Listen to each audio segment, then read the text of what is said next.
Hi! Welcome to pace coaching centre. So, ఈరోజు మీ ముందుకి ఒక గుడ్ న్యూస్ తీసుకురావడానికి వచ్చానండి. యాస్ వెల్ యాస్ మనం డిస్కస్ చేసినట్టుగా everyday 5 questions previous APSC papers నుండి టెక్నికల్ క్వెషన్స్ అనేవి డిస్కస్ చేయడం జరుగుతుంది. సో, ఇక్కడ నేను చెప్పదలుచుకునేది ఏంటంటే, సో మనం ఒక బ్యాచ్ లాంచ్ చేసాము. ఈ బ్యాచ్ ఏంటంటే మెయిన్ మనం అన్ని రికార్డింగ్ సెషన్స్ అనేవి మీకు ప్రొవైడ్ చేస్తాం. అన్ని రికార్డింగ్స్ కూడా అంటే మనకి ఇక్కడ ఉన్న సబ్జెక్ట్ ఏంటి, strength of materials and fluid mechanics. So ఈ రెండు సబ్జెక్ట్స్ యొక్క రికార్డింగ్స్ అన్ని కూడా మీకు ప్రొవైడ్ చేయడం జరుగుతుంది. సో మీకు ఎప్పుడైతే అవైలబిలిటీ ఉంటుందో ఆ అవైలబుల్ టైంలో మీరు ఆ చక్కగా రికార్డింగ్స్ ఓపెన్ చేసుకోవచ్చు, వినొచ్చు. ఇక్కడ విన్న తర్వాత మీకు డౌట్స్ వస్తూ ఉంటాయి. సో డౌట్స్ క్లారిఫికేషన్ కోసం మళ్ళీ మనం ఒక లైవ్ సెషన్ కండక్ట్ చేయడం జరుగుతుంది.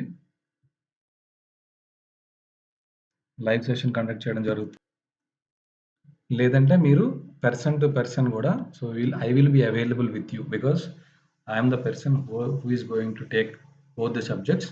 సో నేను మీకు ఎప్పుడు అవైలబుల్గా ఉంటాను so that you can directly talk with me and clarify your doubts. Okay. And ఇది 15th నుండి మనం లాంచ్ చేస్తున్నామండి. సో 15th కన్నా ముందు ఎన్రోల్ అయితే కనుక so you will get 50% discount on this. 15th తర్వాత అయితే మాత్రం the same price which I have shown here. Next వచ్చేసి గ్రూప్గా మీరు జాయిన్ అయితే కూడా మీకు better discounts. And if you have any issues అంటే మీకు అందరికీ నేను ఇదే ప్రైస్ అని అనను, ఎందుకంటే చాలామంది చాలా ఇబ్బందులు కూడా ఉంటారు because of this Covid situation. So మీకు పర్సనల్గా మీకు ఏమైనా ఇబ్బందులు ఉన్నా కూడా so I will consider it. And the only thing is మీరు సక్సెస్ అవ్వాలి, మీ లైఫ్ సెటిల్ అవ్వాలి అనే ఒక ఉద్దేశంతో మాత్రమే ఇది చేయడం జరుగుతుంది. ఓకే. సో ఇక్కడ మనకి ఏంటంటే మనం ఫస్ట్ ఆఫ్ ఆల్ రికార్డింగ్స్ అన్నీ ఇస్తూ ఉంటాం డే టు డే బేసిస్ మీద. సో మీరు అవి చూసుకుంటూ ఉంటారు. At the same time daily మనం కొన్ని క్వశ్చన్స్ పెడుతూ ఉంటాము subject wise, chapter wise. And ఫైనల్గా అంతా సిలబస్ అయిపోయిన తర్వాత మాక్ టెస్ట్ కూడా మనం ప్రొవైడ్ చేస్తాం. అట్ ద సేమ్ టైం మీకు లెక్చర్ ఏదైతే రికార్డింగ్ లెక్చర్ ఉంటుందో దానికి సబ్సిక్వెంట్గా దాని నోట్స్ కూడా ఉంటుందండి. లెక్చర్ విన్న తర్వాత రివైజ్ చేసుకోవడానికి మీకు నోట్స్ కూడా ప్యారలల్గా అక్కడే అప్లోడ్ చేసి ఉంటుంది. సో డాక్యుమెంటెడ్ మెటీరియల్ ఉంటుంది, as well as recorded video కూడా ఉంటుంది. రెండు మీరు చూసుకోవచ్చు. అండ్ ఈ సెషన్స్లోనే మనం ఏం చేస్తామంటే ప్రీవియస్ ఇయర్ క్వశ్చన్స్ అన్నీ కూడా డిస్కస్ చేస్తూ ఉంటాం. సో దట్ మీకు కాన్సెప్ట్ నేర్చుకున్న తర్వాత అది ఎంతవరకు అప్లై చేయాలనేది కూడా తెలియాలి అంటే మీకు ప్రీవియస్ ఇయర్ క్వశ్చన్స్ చేయాలి. అప్పుడే కదా మీరు ఆ లెవెల్కి చదువుతున్నారో లేదో తెలుస్తుంది. సో ఆ లెవెల్కి తెలియడం కోసం మనం ప్రీవియస్ ఇయర్ క్వశ్చన్స్ కూడా మనం ఈ రికార్డింగ్స్లో డిస్కస్ చేయడం జరుగుతుంది. Okay. So and my target is to complete the whole syllabus by December 31st. So మీకు within a month of time or 40 days టైంలో సో ఈ 2 సబ్జెక్ట్స్ కవర్ చేయడం జరుగుతుంది. సో అయిపోయిన తర్వాత ఇంక అక్కడి నుంచి మీకు ఎగ్జామ్ ఎప్పుడైనా ఉండొచ్చు. ఫెబ్లో ఉండొచ్చు కాబట్టి ఈలోపు మీరు రివిజన్స్ చేసుకోవచ్చు. ఈలోపు నేను టెస్ట్స్ పెడుతూ ఉంటాను. Okay. So that you will become very expert in both the subjects. ఎందుకంటే ఇప్పుడున్న టైంలో ఇది ఒక మంచి నోటిఫికేషన్ అండి. సో ఇప్పుడు మీరు ఇది వదులుకుంటే గనుక మళ్ళీ పడుతుంది. నెక్స్ట్ నోటిఫికేషన్ అనేది చాలా పెద్ద నోటిఫికేషన్ కూడా పడుతుంది. కానీ ఎప్పుడు పడుతుంది అనేది మనం చెప్పలేం. దానికి టైం పడుతుంది. ఒక 1-2 ఇయర్స్ టైం అయితే పడుతుంది. కానీ very big notification is awaiting. That is 100% I can say. So ఈలోపు మరి అన్ని ఏళ్ళు మనం వెయిట్ చేయలేం కాబట్టి వచ్చిన దాన్నే చివరి అవకాశంగా తీసుకొని కష్టపడదాం. ఓకే. సో అయితే ఇక్కడ నేను as promised you so everyday 5 questions అనేవి మనం డిస్కస్ చేస్తాం అన్నాం కాబట్టి సో ఇవాల్టి 5 క్వెషన్స్ అనేవి నేను తీసుకొచ్చాను మీ ముందుకి. So let us see what are the 5 questions of today. So first question వచ్చేసి how does Young's modulus vary with temperature? How does Young's modulus vary with temperature? So Young's modulus అనేది టెంపరేచర్తో ఏ విధంగా vary అవుతుంది? దీనికి answer ఏంటి? ఒకసారి pause పెట్టుకోండి. మీరు ఏదో ఒక ఆన్సర్ అనుకోండి. ఎందుకంటే నేను ఇక్కడ వెయిట్ చేయలేను కదా! It's a recorded session. So ఏదో ఒక ఆన్సర్ మీరు అనుకున్న తర్వాత సో నేను చెప్పే ఆన్సర్ ఏంటంటే there is no change. Young's modulus అనేది ఏంటంటే it is a material property. It is a material property. So material property కాబట్టి ఇది దేని మీద డిపెండ్ అవుతుంది? యంగ్స్ మాడ్యులస్‌ని ఎలా డిఫైన్ చేసాము? Stress upon strain. అంతే కదా! యంగ్స్ మాడ్యులస్ అంటే ఏంటి? Stress by strain. సో, ఇక్కడ టెంపరేచర్ అనే వర్డ్ లేదు మనకి. కాబట్టి యంగ్స్ మాడ్యులస్ అనేది స్ట్రెస్ మీద డిపెండ్ అవుతుంది, స్ట్రెయిన్ మీద డిపెండ్ అవుతుంది గానీ, టెంపరేచర్ మీద డిపెండ్ అవ్వదు కాబట్టి, there is no change. No change అనేది ఆన్సర్ అండి ఇక్కడ. Okay. So, next question. The percentage reduction in the area of a member from a direct tension test indicates. అంటే ఏంటి? ఏమన్నాడు ఇక్కడ? అగైన్ పాజ్ పెట్టుకోండి. మీ ఆన్సర్ ఏంటో మీరు పెట్టుకోండి. తర్వాత సొల్యూషన్ వినండి. సో, ఒక టెన్సైల్ టెస్ట్ చేసాం మనం. టెన్షన్ టెస్ట్ చేసాం. ఒక బార్ తీసుకున్నాను. ఒక బార్ తీసుకున్నాను. ఈ బార్ మీద టెన్షన్ అప్లై చేశాను. సో, టెన్సైల్ టెస్ట్ చేశాను. టెన్సైల్ టెస్ట్ చేసినప్పుడు ఈ బార్ ఏమవుతుంది?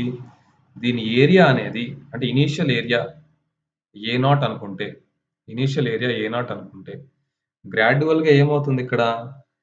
ఏరియా అనేది ఇలాగ అంటే when the tension test is progressing దీని ఏరియా అనేది ఇలా తగ్గుతుంది. ఏరియా అనేది ఇలా తగ్గుతుంది. సో, నెట్ ఏరియా అనేది ఇన్‌స్టాంటేనియస్ ఏరియా అనేది ఇనీషియల్ ఏరియా కన్నా తగ్గుతూ ఉంటుంది. ఈ తగ్గడానికి గల కారణం ఏమిటి? ఈ తగ్గడానికి గల కారణం ఏమిటి? అంటే ఎలాస్టిసిటీ అంటే అర్థం ఏంటి? ఎలాస్టిసిటీ అంటే మీరు ఒక లోడ్ అప్లై చేసిన తర్వాత ఆ లోడ్‌ని రిమూవ్ చేస్తే మళ్ళీ అది అదే ఒరిజినల్ షేప్‌ని తీసుకునే ఆ ప్రాపర్టీని ఎలాస్టిసిటీ అంటాం. అంటే మీరు ఒక స్ట్రెస్ బాల్ తీసుకోండి. ఆ స్ట్రెస్ బాల్‌ని కంప్రెస్ చేసినప్పుడు ఆ స్ట్రెస్ బాల్ కంప్రెస్ అయితుంది. మీరు మళ్ళీ దాన్ని వదిలేస్తే స్ట్రెస్ తీసేస్తే మళ్ళీ ఆ బాల్ అనేది ఒరిజినల్ షేప్‌లోకి వచ్చేస్తుంది. ఈ ప్రాపర్టీని మనం ఎలాస్టిసిటీ అంటాం. అంటే ఇక్కడ ఏంటి రిడక్షన్ అవుతోంది. రిగెయిన్ అవ్వట్ల. రిడక్షన్ అవుతోంది. అంటే ఇది ఎలాస్టిసిటీ కాదు. మెలియబిలిటీ అంటే ఏంటి? మెలియబిలిటీ అంటే మీరు ఒక మెటీరియల్ మీద ఒక మెటీరియల్ ఉందండి. ఒక రాడ్ ఉంది. ఇదే ఒక రాడ్ ఉంది. ఈ మెటీరియల్‌ని ఒక పెద్ద మెషిన్ కింద పెట్టి కంప్రెస్ చేశారనుకోండి.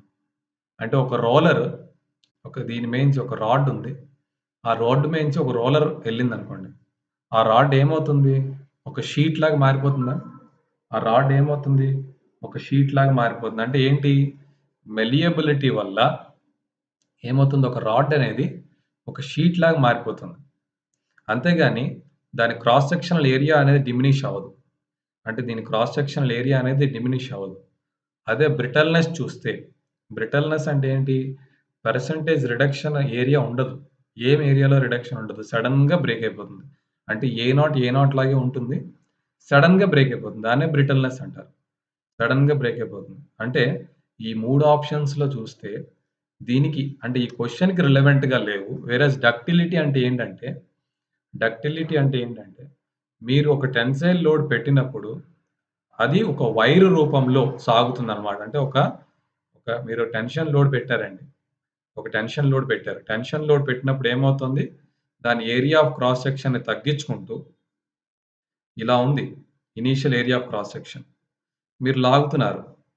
ఇది టెన్షన్ గాదు. ఇక్కడేమో టెన్షన్ అన్నాడు. మెలియబిలిటీ అంటే ఏంటి? కంప్రెషన్. ఇక్కడ గూడా ఏరియా ఆఫ్ క్రాస్ సెక్షన్ తగ్గుతుంది. కానీ అప్లై చేస్తున్న లోడ్ టెన్షన్ గాదు కంప్రెషన్. ఇక్కడ మీరు టెన్షన్ అప్లై చేస్తున్నప్పుడు ఇది సాగటం వల్ల, ఇది సాగటం వల్ల దీని ఏరియా ఏమవుతుందండి? రెడ్యూస్ అవుతుంది. దీని ఏరియా ఏమవుతుంది? రెడ్యూస్ అవుతుంది. ఈ గుణాన్ని, ఈ ప్రాపర్టీని మనం ఏమంటాము అంటే డక్టిలిటీ అంటాం. ఈ ప్రాపర్టీని మనం ఏమంటాం? డక్టిలిటీ అంటాం. అంటే మనకి టెన్షన్‌లో ఏరియా రెడ్యూస్ అయితే ఆ ప్రాపర్టీ డక్టిలిటీ. కంప్రెషన్‌లో ఏరియా రెడ్యూస్ అయితే ఆ ప్రాపర్టీ మలియబిలిటీ. ఎటువంటి ఏరియా రిడక్షన్ లేకుండా బ్రేక్ అయితే అది బ్రిటిల్‌నెస్. ఈ మూడిటితో సంబంధం లేనిది ఎలాస్టిసిటీ. అంటే ఎటువంటి ఏరియాలో రిడక్షన్ వచ్చినా కూడా మళ్ళీ అది రిగెయిన్ అయిపోతుంది. So, that is elasticity. So, I hope ఈ నాలుగిటిని అర్థం మీకు క్లియర్‌గా డిఫరెన్షియేషన్ చేశానని అనుకుంటున్నాను. So, let us go to the next question. When modulus of elasticity is twice the rigidity modulus అంటే ఏమిచ్చాడు? E is equal to 2 times of rigidity modulus. E is equal to 2 times of rigidity modulus. అయితే ఇప్పుడు ఏమడిగాడు? What is K అని అడిగాడు. What is K అని అడిగాడు. So, మనకి ఇక్కడ elastic constants మధ్యలో కొన్ని రిలేషన్స్ ఉంటాయండి. చాలా ఇంపార్టెంట్. ఎగ్జామ్‌కి అవి చాలా ఇంపార్టెంటు. ఎలాస్టిక్ కాన్స్టెంట్స్ మధ్యలో ఉన్న రిలేషన్స్ అనేవి చాలా important. So, what are the relations between these elastic constants? Relations ఏంటండి? E is equal to 3 relations ఉంటాయి. 3 రిలేషన్స్ ఏంటి? E is equal to 2C or 2G whatever it may be. ఇక్కడ G అన్నా, C అన్నా, N అన్నా 3 ఒకటే. So, E is equal to 2C into 1 plus mu. E is equal to 3K into 1 minus 2 mu. And మూడో relation వచ్చేసి E is equal to మూడో relation 3K minus 2 E is equal to 9KC by 3K plus C. ఇది మూడో relation. So, ఈ 3 relationships నుండి మనకి చాలా questions అనేవి ఫ్రేమ్ అవుతాయి. ప్రస్తుతం ఈ క్వెషన్‌కొచ్చేసరికి ఏమన్నాడు? E is equal to 2C అన్నాడు. అంటే ఈ 2 equal. E is equal to 2C. E is equal to 2C అయిపోతే ఈ 2 క్యాన్సిల్ చేసేస్తాను. 1 plus mu is equal to 1. అంతేనా? 1 plus mu is equal to 1. Mu is equal to ఎంత అయింది? 0. So, mu 0 అయిపోయింది. కాబట్టి E is equal to 3K. కానీ ఇక్కడ వాడేమిచ్చాడు? Kలో ఇవ్వలేదు. Eలో ఇవ్వలేదు. So, K is equal to E by 3. K is equal to E by 3 but E is equal to ఏంటి? 2C. E is equal to 2C. E is equal to 2C. కాబట్టి ఇక్కడ answer ఏమవుతుంది? 2C by 3. Answer ఏమవుతుందండి? 2C by 3. ఈ 3 formulas గుర్తుపెట్టుకోండి. మళ్ళీ చెప్తున్నా. దీని నుంచి చాలా క్వెషన్స్ అడుగుతాడు. పక్కాగా క్వెషన్స్ అడుగుతాడండి ఈ 3 కాన్సెప్ట్స్ నుండి. Okay. So, next question same మళ్ళీ చూసారా? మళ్ళీ దాని నుంచి వచ్చింది అదే కాన్సెప్ట్. పాయిజన్స్ రేషియో ఇచ్చాడు. మ్యూ ఈజ్ ఈక్వల్ టు 0.25 ఇచ్చాడు. Then what is the ratio of rigidity? అంటే రిజిడిటీ అంటే ఏంటి? C అనుకుందాం.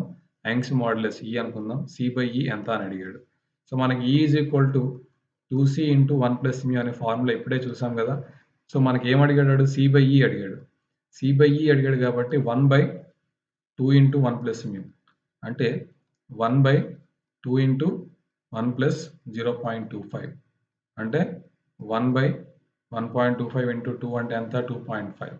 2.5 అంటే 0.4. So, 0.4 is the answer. 0.4 is the answer. Okay. Next. If the longitudinal strain is 0.00024 poisons ratio ఇచ్చాడు. Lateral strain ఎంత అన్నాడు. అసలు పాయిజన్స్ రేషియో అంటే ఏంటి? పాయిజన్స్ రేషియో అంటే ఏంటి? Lateral strain by longitudinal or linear strain. Longitudinal or linear strain. So, ఇక్కడ lateral అంటే ఏంటి? లీనియర్ అంటే ఏంటి? ఎప్పుడైనా గుర్తుపెట్టుకోండి. మీరు ఏ డైరెక్షన్‌లో అయితే లోడ్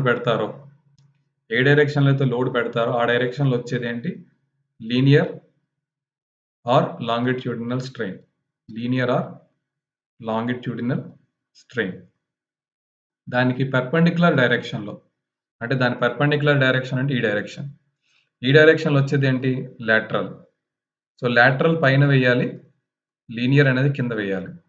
సో, ఇక్కడ ఏమిచ్చాడు? లీనియర్ అన్నా, లాంగిట్యూడినల్ అన్నా ఒకటే. సో, లీనియర్ స్ట్రెయిన్ ఎంత ఇచ్చాడు? 0.00024 ఇచ్చాడు. సో, లాటరల్ స్ట్రెయిన్ అడిగాడు.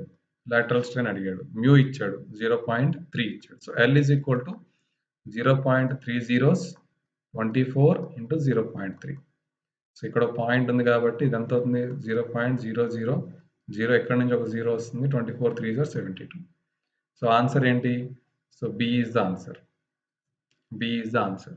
సో, ఈ రకమైన క్వెషన్స్ అడుగుతాడండి. ఎగ్జామ్‌లో మనకి ఈ రకమైన క్వెషన్స్ అనేవి అడుగుతాడు. సో, ఇలాంటివన్నీ చెయ్యాలి అంటే గనక డెఫినిట్‌గా మనకి కాన్సెప్చువల్ క్లారిటీ ఉండాలి. And one more thing I would like to say here is the very important thing ఏంటంటే, ఒకవేళ మీరు సెలెక్ట్ అయితే మీకు ఎంత సాలరీ వస్తుందనుకుంటున్నారు? Monthly how much salary you will get? మీకు బేసిక్ వచ్చేసి రూ. 31,460 బేసిక్ అయితే దాని మీద ఒక 29% డీఏ, హెచ్ఆర్ఏ ఒక 20% అంటే హెచ్ఆర్ఏ వేరీ అవుతుంది ప్లేస్ టు ప్లేస్.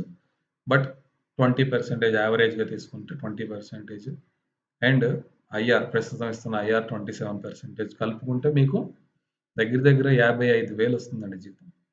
అంటే నేను ఎందుకు ఇది చెప్తున్నానంటే, సో, మీరిప్పుడు చాలామంది ఈ ఎగ్జామ్ రాస్తున్నారంటే they want to settle in that post. అంతే కదా! మీకు చాలా అవసరం. ఆ ఉద్యోగం తెచ్చుకోవడం అనేది చాలా అవసరం కాబట్టి రాస్తున్నారు. సో, ఈ కేస్‌లో నేనేం చెప్పబోతున్నానంటే, మీరు ఒక్కసారి ఈ ఎగ్జామ్ త్రూ అయిపోతే, మీకు చాలా మంచి లైఫ్, మంచి సెటిల్‌మెంట్ అనేదొస్తుంది. కాబట్టి ఆ మంచి సెటిల్‌మెంట్ కోసం చేసే చిన్న ఇన్వెస్ట్‌మెంట్ దగ్గర దయచేసి మీరు ఆలోచించొద్దు. ఓకే. సో, నా వరకు నేను మీకు ఎష్యూర్ చేయగలిగేదేంటంటే, 100% క్వాలిటీ అయితే నేనివ్వగలను. నా ఎండ్ నుంచి 100% అనేది మీకు దొరుకుతుంది. The rest of the thing is me side నుంచి అంతే ఎఫర్ట్ అనేది ఉంటే కనుక డెఫినిట్‌గా మీరు సక్సీడ్ అవుతారు. Okay. So, that is what I would like to say you. So, 55,000 salary per month అంటే it is nowhere less than a software job. అంత మంచి జీతం వచ్చే జాబ్‌ని వదులుకోవద్దు. ఆపర్చునిటీ మళ్ళీ మళ్ళీ రాదు.